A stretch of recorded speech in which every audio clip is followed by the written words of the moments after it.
Dua drone ledakan kilang minyak Rusia diduga dari Ukraina.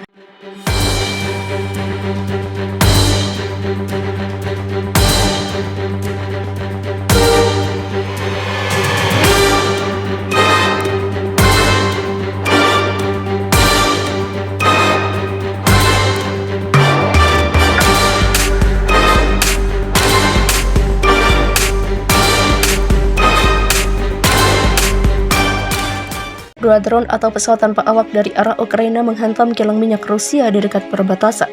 Insiden itu terjadi pada hari Rabu menyebabkan semburan api dan gumpalan asap hitam di atas langit. Akibat serangan tersebut, operasional kilang minyak harus berhenti berproduksi.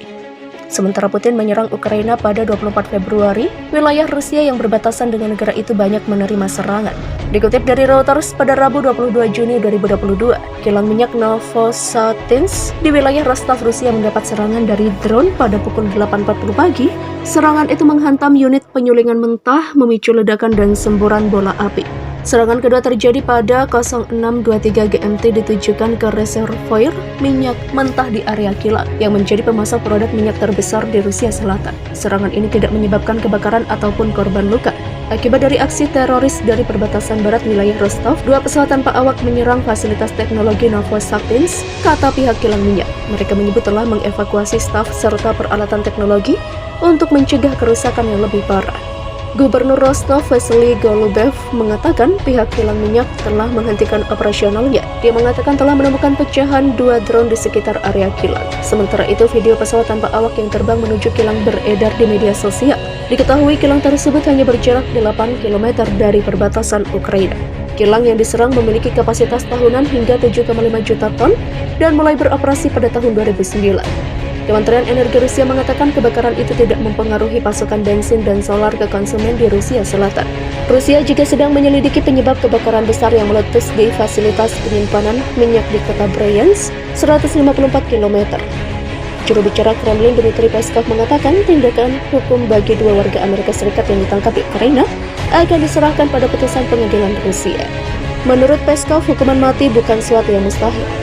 Kami tidak bisa mengesampingkan apapun karena ini adalah keputusan pengadilan. Kami tidak mengomentari mereka dan tidak berhak ikut campur. Demikian kata Peskov.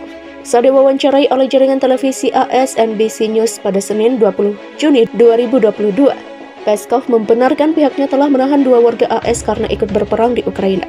Kremlin mengatakan keduanya merupakan tentara bayaran yang membahayakan nyawa tentara Rusia dan harus bertanggung jawab atas tindakan mereka. Penahanan serta penyelidikan warga AS itu teridentifikasi bernama Andy Hughes, 27 tahun dari Hartselle, Alabama. Satu orang lainnya adalah Alexander Druk, 39 tahun dari Tuscaloosa, Alabama.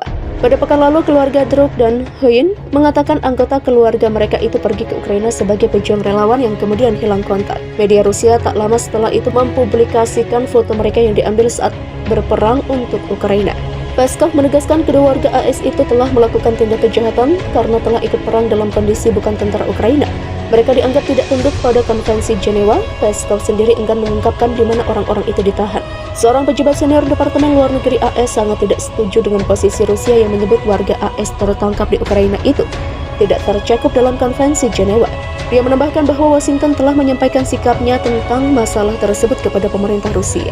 Sebelumnya, dua warga negara Inggris dan satu warga negara Maroko dijatuhi hukuman oleh pengadilan di bawah yurisdiksi separatis Donetsk. Musababnya mereka adalah tentara bayaran dan dianggap tidak tunduk pada konvensi Jenewa yang mengatur tawanan perang. Ukraina mengutuk putusan pengadilan itu karena dianggap tidak memiliki landasan hukum yang cukup. Kiev mengakui pejuang itu sebagai anggota angkatan bersenjata Ukraina. Dengan demikian, tidak ada konvensi Jenewa yang dilanggar.